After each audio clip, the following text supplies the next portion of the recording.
Bobby here. You might have seen a few of my other videos. Hopefully I can help somebody maybe save some money and not have to go through all the stuff I've went through. This is my 11th Corvette, my second C6. The fan quit working and it got hot. So I've been going through the process of elimination, trying to figure out what's wrong with it. First thing I did, of course, is check all the fuses. Swapped with the 60 amp fuse that goes to the fan. Swapped it with another one that was in there, and didn't help anything. On my C5s, I could go into the dash and do diagnostics, and I've been trying to figure out how to do that on this C6, and apparently you can't do that on C6s from what I understand. So what I did then was checked all my grounds, tried to reset the computer, took the negative off for a little while, put it back on, didn't help. There's a modulator underneath there, fan modulator, underneath the hood on the passenger side. Pop this hood open so I can show you where it's at.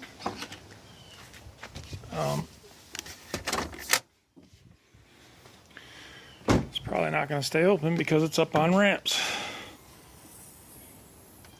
In any case, modulator, little square silver, about 3 inches by 2 inches, right underneath your fan.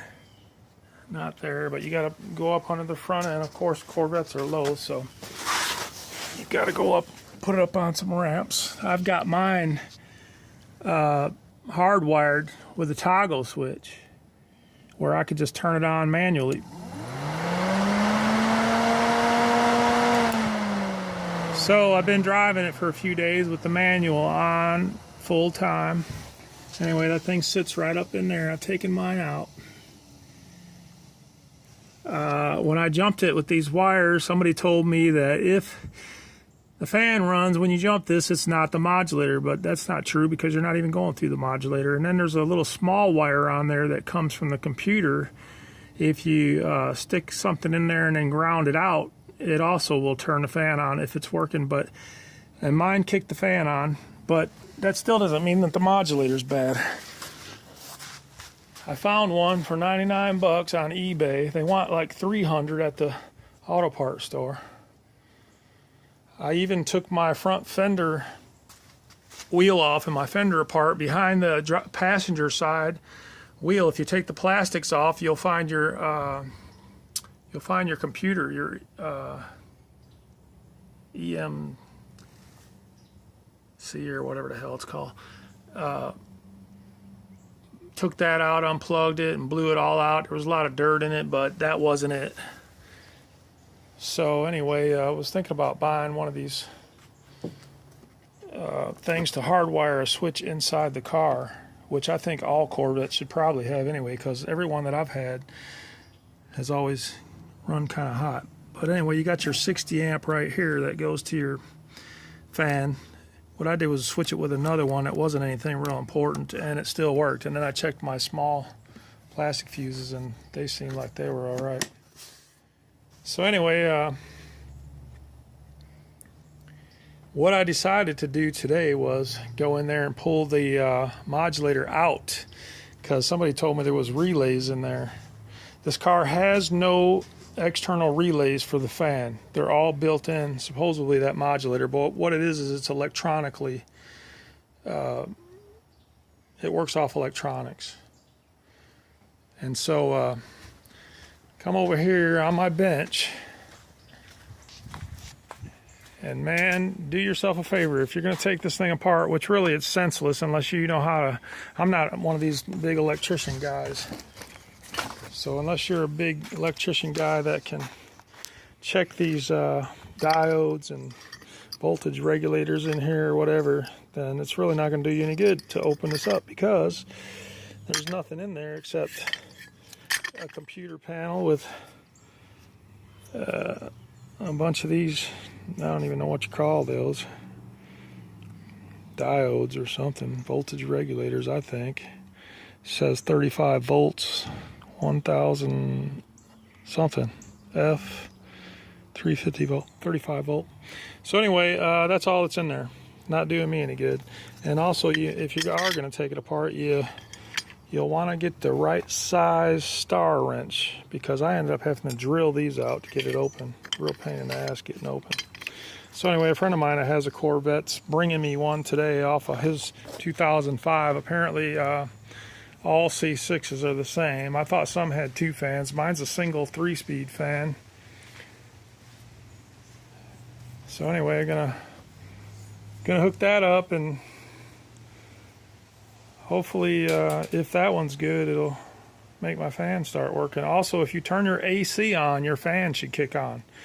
So that's another reason I knew that mine wasn't working, because I kicked the fan on and it still didn't come on. Also, Corvettes run like anywhere from 220 to 235 is a safe zone, I think. I used to always try to keep mine under 200. Heck, I had a 700 horsepower C6 before this. Anyway, I was saying my C6 before this one that was 700 horsepower had an intercooler, man, and that thing it was actually the coolest running Corvette that I had, even though it was the highest torque, highest horsepower. And you know, Corvettes, you know, after having so many of them, every single one that I've had has little things about them that I wish GM would work out and fix. You know, like the tire pressure thing that pops up all the time. Sure enough, this one does the same thing. All you got to do is put air in your tires one time. Next thing you know, you got that stupid thing on all the time, popping up. What else? Other things I can't think of right now. But anyway, I got some money saved up. I want to sell this one and get me a C7. I talked to a guy at a dealership the other day, and I was asking him why they don't have any C7s, and they said that they're just such good cars, nobody's trading them in or anything, so that's a good sign. You know, so I'm going to get one. He said they'll be good for another 5-10 years until stuff starts going wrong with them. He also said that C7s are a lot harder to program the computers in than the C6s. A lot of people, he said, likes the C6 because they're a lot easier to program to make faster, program the computer easier to get at, whereas he said C7s are a lot harder to get at. And a lot of people don't like the body style on the C7s. I think it's pretty cool looking. With me, it's always, I try to keep the lowest mileage, newest vehicles I can. So I'm just working my way up the ladder. Gonna get me a C7 with probably 10 grand on it, 10,000 miles, I mean. But it's going to be the most money I ever spent on a car. Anyway, I hope that helps somebody. I love this LS3 motor. I swear that this LS3 is damn near almost as fast as that 700 horsepower I had, but not quite. I got rid of that because it was too damn much power. I mean, you had to keep it up 1,000 RPMs in first gear, otherwise it would bog out. You know that old saying, drive it like you stole it? Well, that car, it was true. But this car is wicked fast right here, man. If you stomp on it, it goes. Also, that guy said that automatic Corvettes are a lot easier to make faster and program than standard shift. So I guess I'm going to try to get an automatic one. This is automatic. He also said, which I already thought anyway, because I've had a lot of standard shifts too, that by the time you get a standard, people have already tore it up and there's shit loose in there and all. And I mean, I've had quite a few that I've noticed, like my last Mustang GT that I just sold a couple weeks ago, you put it in reverse, you could feel it jumping in reverse. So I knew there was something going on with the clutch. Plus, when you switch gears, you always hear some kind of clinging or clunking noise, it seems like, in them things. So anyway, maybe I'll see you in another video on with my C7. So I ended up tracing the sensor wire that goes to the ECU. And wherever I grounded it all the way to the ECM, the wire still kicked the fan on. So that means that either the ECM needs to be reprogrammed or it needs a new ECM computer under the wheel well on the passenger side towards the cab. You got to pull the plastics off to get to it. What I decided to do was run a hot wire from the modulator wire all the way up to underneath my dash and put a toggle switch and grounded it on one side of the toggle. What I did was I jumped the to positive on the plug that goes in the modulator, and on the other side I just put one wire on the ground that goes to the fan, and I ran it all the way back up through my firewall and under my dash, put a toggle there, and now I just switch it on. I watch my temperature, which you always have to do on a Corvette anyway because they always run hot. So now I just wait till it gets up to about 200 and I turn on the fan, and I run it pretty much while I'm driving around. I just leave the fan on. It's not real high speed like it was when I jumped it right next to the modulator. Since the wire is a lot longer, it's not a thick as gauge wire. It's only like on medium to low speed, but it keeps it running cool so far. And I'm going to trade the car in anyway, so I'm going to trade it in on a C7. So I'm going to trade it in and just tell them, man, that the ECU needs to be reprogrammed. So maybe I'll do a video with my C7 once I get it. And hopefully no issues with it for quite some time to come, I hope.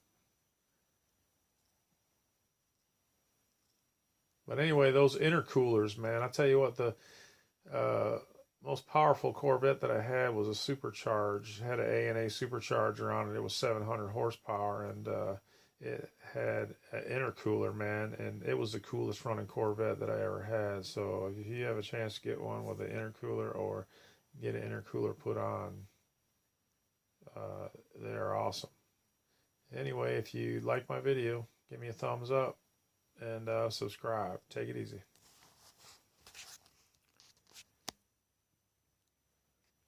Look at old Lou Ferrigno. Sucker looked pretty good back in the day, didn't he? He don't look like that no more. He wish he did. Hercules.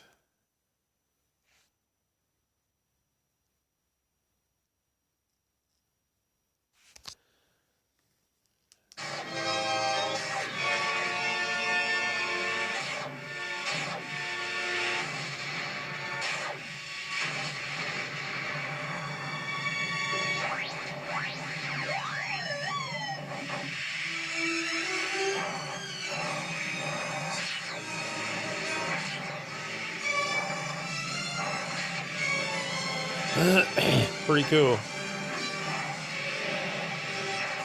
Love these old movies like this. Titan movies, Hercules movies.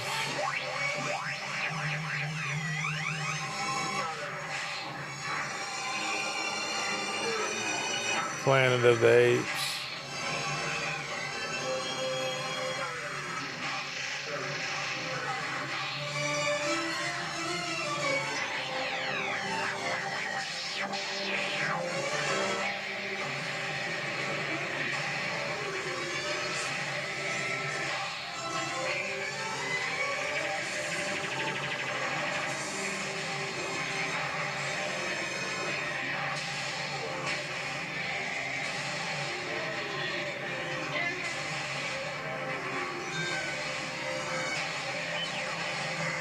Look like me struggling with that Corvette today to run that wire. Man, what a pain in the ass.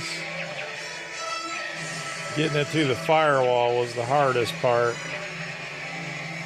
Had to stick it through where the cables for the hood latch came through, and there's a rubber grommet in there, and I had to take like one of those tire tools that you put plugs in your tire with. I put a real sharp tip on it with my grinder, and I poked it through there and pulled the wire through. It works pretty good.